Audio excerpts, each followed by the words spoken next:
Hello all. Um, I was just sitting here thinking that it's coming up on 7 years since my husband died. My husband passed away on December the 9th of 2002, and he was only 50 years old.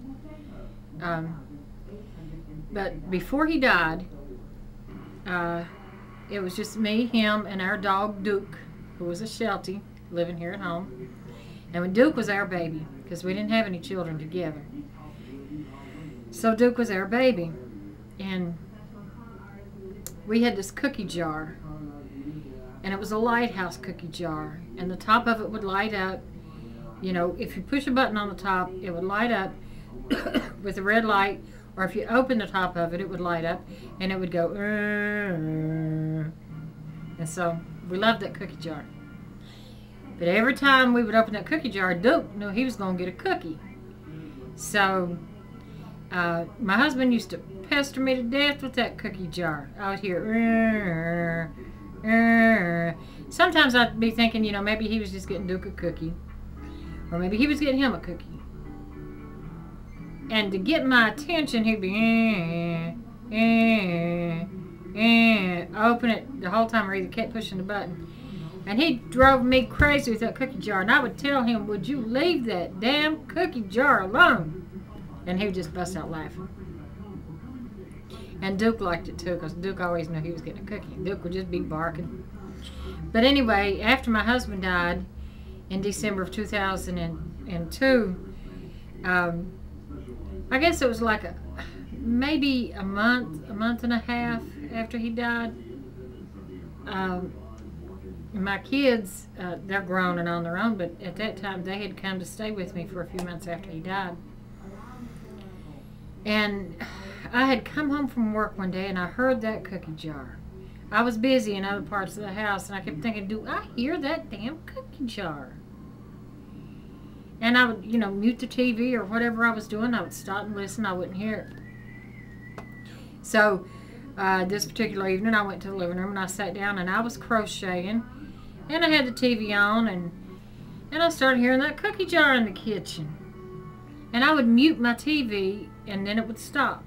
Finally, after about a couple of hours of that off and on all evening, I heard it, and I got up and I stood in the doorway, looking into the kitchen.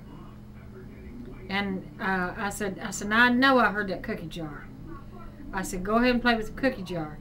And it went off, and it lit up. Nobody over there. That cookie jar was lighting up.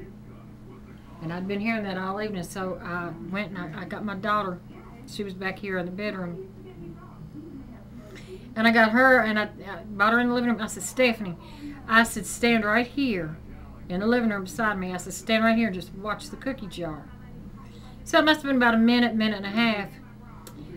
We stood there and we stared at the cookie jar, and it went and lit up, and she was like, hi Ross, and it went and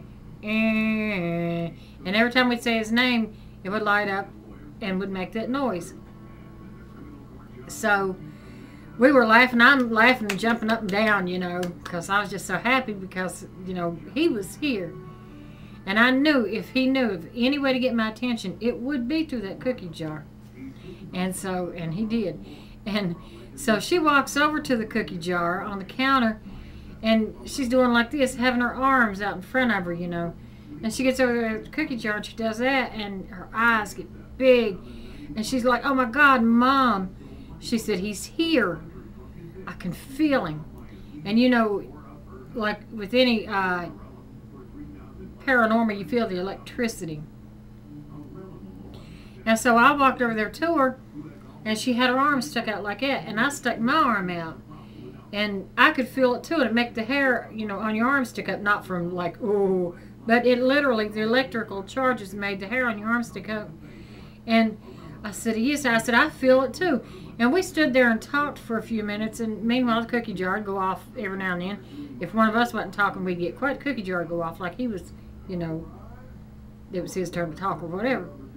Anyway, so we stood there putting our arms in and out, and, you know, meanwhile looking at each other and talking with the cookie jar here for a good 2 minutes, feeling the electrical charge. And then at the same time, both me and her, we stuck our arms out like that. At the very same minute, we looked at each other and said, "He's gone." I said it at the same time she did because the charge wasn't there anymore. So I know she felt it. She knows I felt it. We both felt it. And since that particular day, and that was, like I said, about a month and a half after he died, and since that day, that cookie jar never went off again. I mean, I could open the top or push the button, it could still go off. But it never did it by itself like it did that day. So I feel like that was his way of getting my attention, to let me know that he was all right and that he loved me. And he was there pestering me with that cookie jar. And that's all I got for now. Bye-bye. Baby.